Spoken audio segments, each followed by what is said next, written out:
Moita precaución nas estradas, a neve e as xeadas poden provocar problemas. Temos aviso amarelo en zonas de montaña de Lugo e Ourense. En Manzaneda, por exemplo, nevou moi intensamente.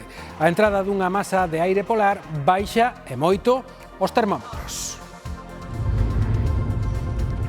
Un accidente na AP9 a altura de Abegondo provoca retencións kilométricas en sentido Santiago. Un dos coches sinistrados ardeu e un dos ocupantes do outro vehículo tivo que ser escarcerado.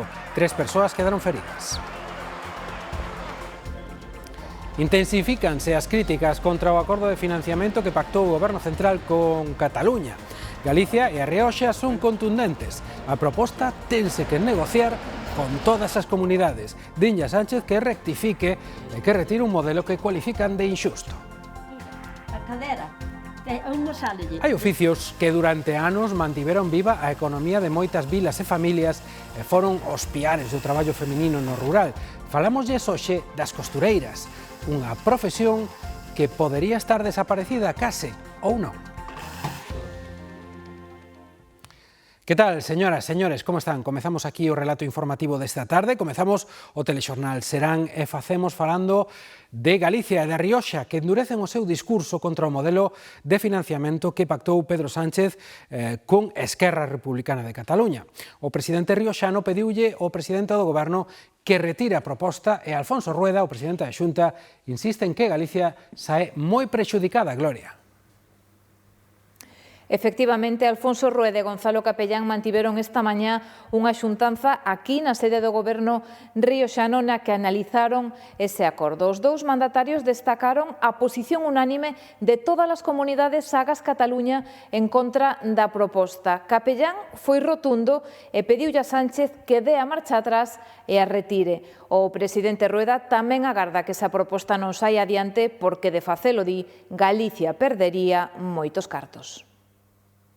Más de la mitad, el 55% de los recursos a mayores que se ponen en el nuevo modelo de financiación le corresponden a una sola comunidad autónoma, que casualmente es la que negoció ni siquiera su presidente, sino el responsable de un partido que no forma parte del gobierno de esa comunidad autónoma, negoció con el presidente del gobierno de España.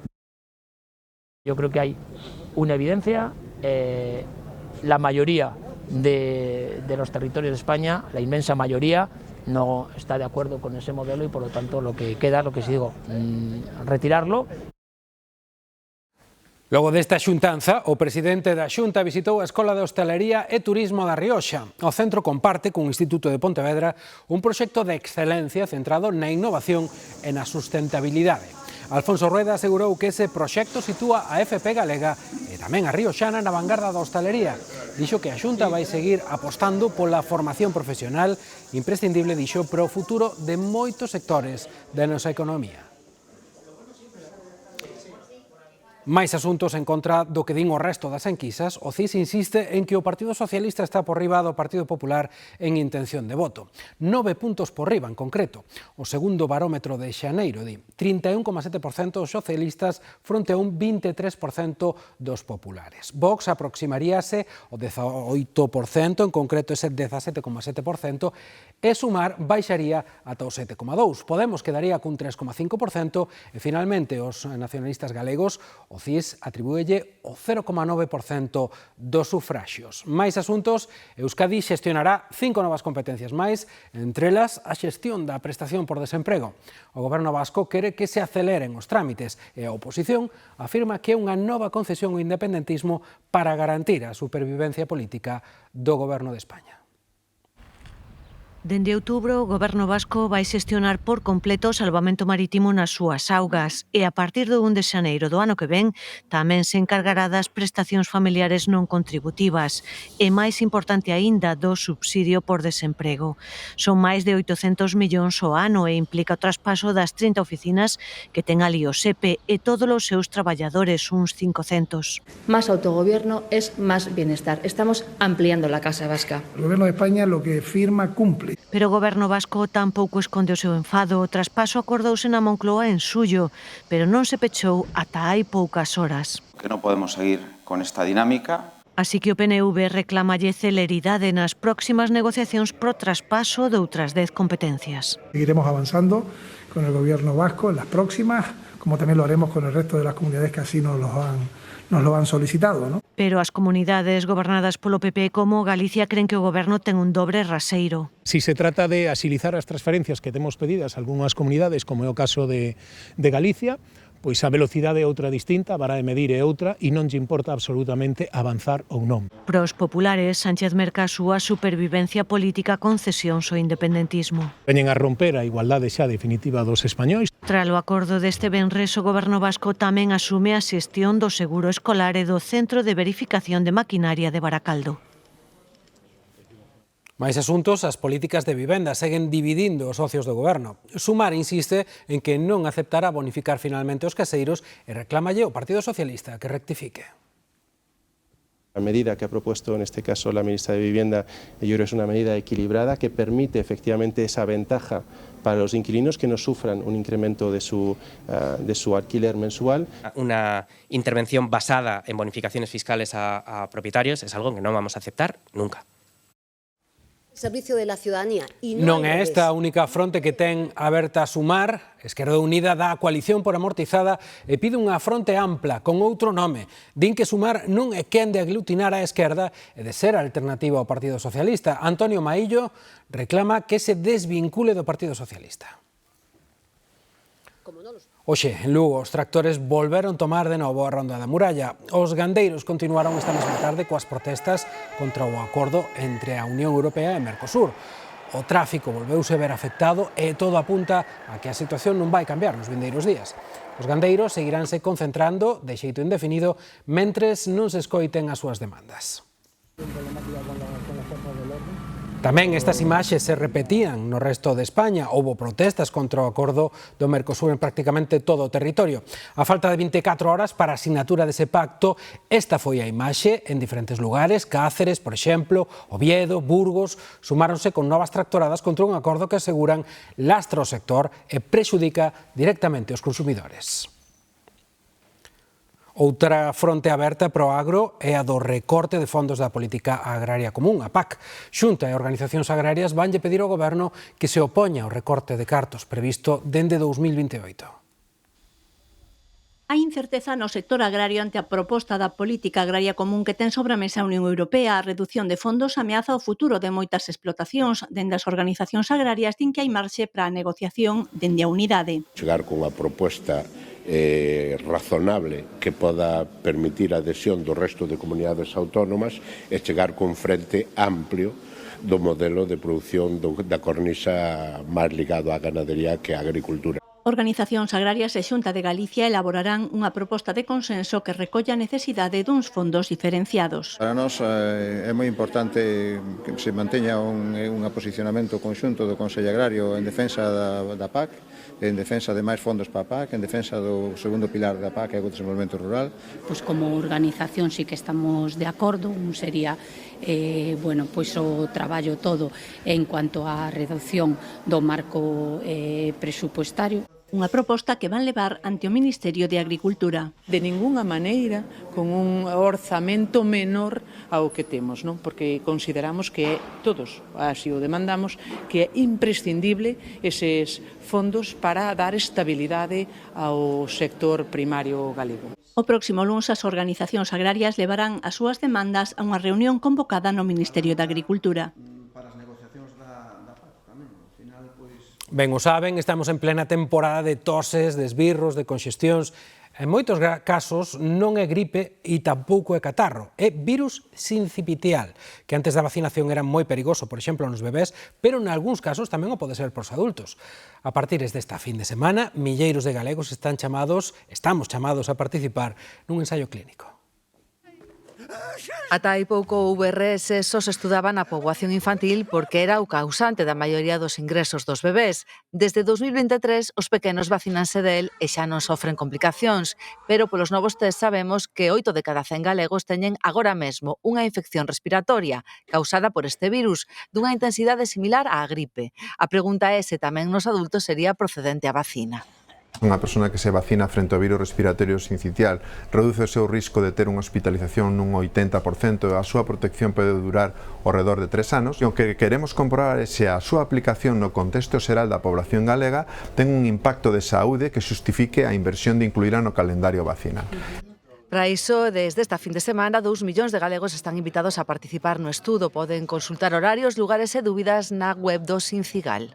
Poden acercarse aos centros de saúde, aos hospitais este fin de semana ou aos centros de vacinación que figuran na página web do estudio. Ali reciben a información, firman un consentimiento informado e son sorteados ou aleatorizados a recibir ou non a vacina. A metade poñerana e quedarán inmunizados por 3 anos e a outra metade formará parte do grupo de control. Na última semana, o VRS provocou o ingreso hospitalario de 45 persoas maiores de 60. E a incidencia das enfermidades de transmisión sexual repunta. Sanidade porá en marcha un plan de 200 millóns de euros para conter eses contaxios. A acción inclúe probas rápidas e autotomas das doenzas máis comuns para os grupos de risco e cribados tamén para a hepatite B e o VIH. É unha formulación pioneira en España. O obxectivo é reducir un 5% cada ano a incidencia ata o ano 2030. O PPDG exixirá no Parlamento de Galicia que José Tomé dimita como alcalde de Monforte e deputado provincial en Lugo, anunciou unha secretaria xeral dos populares galegos durante unha visita ao Concello de Leiro. Paula Prado cualificou de pacto da vergoña ese acordo subscrito polo PSDG e o BNG para elixir a Carmela López como a nova presidenta da Deputación, elección que contou, lembremos, co apoio do propio Tomé. E terán que explicarlle e mirarlle os ollos ás mulleres galegas e decirlle por que puxeron os intereses do Bloque Nacionalista Galego por riba de defender os intereses e por riba de defender os dereitos das víctimas de acoso sexual do señor Tomé. E nas estradas da Coruña, hoxe apenas circularon autobuses. 7ª xornada de folga en pouco máis dun mes. Afectou a todas as liñas interurbanas da provincia e os autobuses urbanos da cidade de Santiago, que, por certo, se rexen polo mesmo convenio. Os condutores reclaman melloras salariais, redución da xornada e máis facilidades para conciliar. Advirten Bruxelas volve chamar a atención a España pola factura da luz. A Comisión pidille ao Goberno que baixe os impostos da electricidade. María Calvo. Sí, o 21% de IBE que se aplica á electricidade en España sitúase por riba da media europea. Para Bruxelas, esta carga fiscal é elevada e considera que hai marxe para reducila. Segundo a Comisión, unha rebaixa dos impostos permitiría abaratar o recibo da luz, axudar así ás familias máis vulnerables e facer máis atractiva a electricidade fronte a outras fontes de enerxía. Unha medida que tamén beneficiaría á industria e ás empresas nun contexto no que o custo enerxético segue sendo clave para a competitividade. Do outro lado da raya, a campaña das eleccións presidenciais en Portugal chega a súa fin. Segundo as últimas enquisas, as eleccións deste mesmo domingo preséntanse como as máis abertas dos últimos tempos. Imos precisamente ata Lisboa, onde está desprazado o noso equipo de enviados especiais, Marcos Soeiro. Que tal? Unhas eleccións, como dicías, abertas e importantes neste país irmán no que os portugueses van elixir o presidente da República, o xefe do Estado. O candidato da dereita, Luís Marqués, participa a esta hora nunha festa coa mocidade para pôr en valor o que define como unha proposta europeísta e procura a estabilidade deste país. O Partido Socialista busca recuperarse, por certo, da derrota das pasadas legislativas. En Lisboa pechou o candidato Xosé Seguro, pretende construir un Portugal máis social, di. A sorpresa destas eleccións, por certo, é o exmilitar Gouveia Melo, un centrista que tivo un papel moi relevante na pandemia da COVID. Tamén a dereita patriótica con André Ventura pode ter un bo resultado segundo as enquisas. Coñecemos agora de seguido os candidatos desta elección que decide en definitiva o inquilino deste Palacio de Belén. As eleccións para dar a remuda ao actual presidente Marcelo Rebelo de Sousa chegan coa maior das incertezas en canto posible gañador. As últimas sondaxes sitúan a cabeza o candidato do Chega. André Ventura dá por segura unha segunda volta. Vamos ter uma segunda volta, isso parece mais ou menos incontornável a este momento, a menos que aconteça alguma coisa de imprevisível.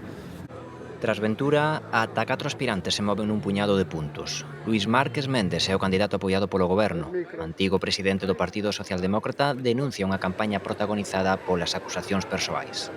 As pessoas não estão a gostar muito desta campanha do chefe de tricas, insinuações e suspeitas. Não é da minha parte, eu falo das questões que interessam às pessoas. Cunha dilatada trayectoria no Partido Socialista, co que foi ministro, Antonio Xosé Seguro preséntase como a esperanza da esquerda. Sitúa como prioridade a sanidade, unha das principais preocupacións dos portugueses. Não há milagres, mas há respostas imediatas que têm que ser tomadas, não é? E isso compete aos governos. Un almirante na reserva tamén tenta converterse en presidente. Enrique Gouveia e Melo, aspirante independente, é coñecido polo pobo luso despois de dirixir o plan de vacinación durante a pandemia. Tamén tería opcións o liberal Joao Cotrillín de Figueiredo, sobre quen nos últimos días pesa unha acusación por acoso sexual. 11 millóns de portugueses están chamados a votar. Tras do encontro co presidente dos Estados Unidos, María Corina Machado asegura que tanto ela como Edmundo González afrontan a tarefa para prepararse para asumir o goberno de Venezuela cando chega o momento. A líder opositora denuncia unha estrutura criminal na sociedade e no exército venezolano da que responsabilizou directamente a Delcy Rodríguez. Tamén reprochou aos líderes mundiais a súa, dixo, falta de contundencia contra o chavismo, dixo que regresará ao seu país o antes posible. Venezuela is going to be free. And that's going to be achieved with the support of the people of the United States and the President, Donald Trump of the United States. Precisamente Donald Trump ameaza con impoñer arancéis aos países que se opoñen aos seus plans para Groenlandia. O presidente dos Estados Unidos reitera que a posesión da illa danesa é unha cuestión de seguridade nacional. Chega esta ameaza despois de que Dinamarca e outros países europeos anunciasen un incremento da súa presencia militar na zona. No xuizo polo asasinato de Diego Bello nas Filipinas, ese mozo coruñés hoxe testificou a súa nai. Contoulle a xuíza unha información que esperan que sexa determinante: as ameazas de morte que recibira o mozo por parte dun político local. Esta é a terceira vez que os pais e o irmán de Diego Bello viaxan a Filipinas desde que o mataron. Pero é a primeira vez que por fin poden comparecer no xuizo que se segue nos tribunais de Manila polo crime. Y poder aportar la información que llevamos tiempo guardándonos, que es que Diego fue amenazado de muerte por el señor Miguel Illafuerte, que es un gobernador de Camarines del Sur. Tiñamos unha relación moi estreita, que falábamos a diario con meu irmán, que sabíamos os seus problemas. A familia coincidiu por primeira vez cos acusados, os que se lles atribúe tamén que argallaran unha versión que intentaba facer ver que o mozo coruñés tiña relación co tráfico de drogas e armas. Incluso o informe do NBI deixa de manifesto que foi un montaxe policial. Malia que o de hoxe foi un trago duro, a familia está satisfeita coa declaración e agarda que isto acelere o proceso e que a xustiza deixe claro dunha vez por que Diego Bello foi tiroteado diante da súa casa da illa de Siargao o 8 de xaneiro de 2020. A P9 estivo cortada esta tarde por mor dun accidente. Chocaron un vehículo no que viaxaban dúas persoas, das que unha tivo que ser escarcerada, e outro vehículo no que viaxaba outra persoa. Un destes vehículos ardeu a resultas do choque. Os 3 implicados quedaron feridos. O sinistro provocou retencións e o corte da autoestrada de ata 4 kilómetros. Todos o notamos, fai frío, baixaron moito as temperaturas. A EMET ten activado un aviso amarelo na montaña de Ourense de Lugo que se mantén ata medianoite. Demetrio.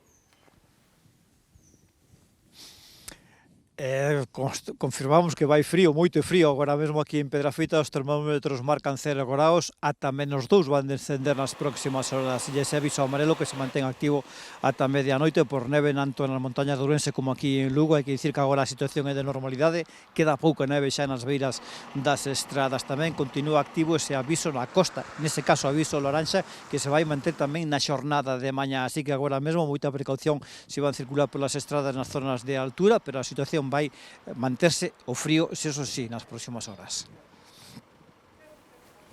Grazas, Demetrio. Abrigadevos ben. Falaba Demetrio da costa. Precisamente o tempo segue sen dar tregua en Galicia e toda a costa galega está en aviso, Patricia.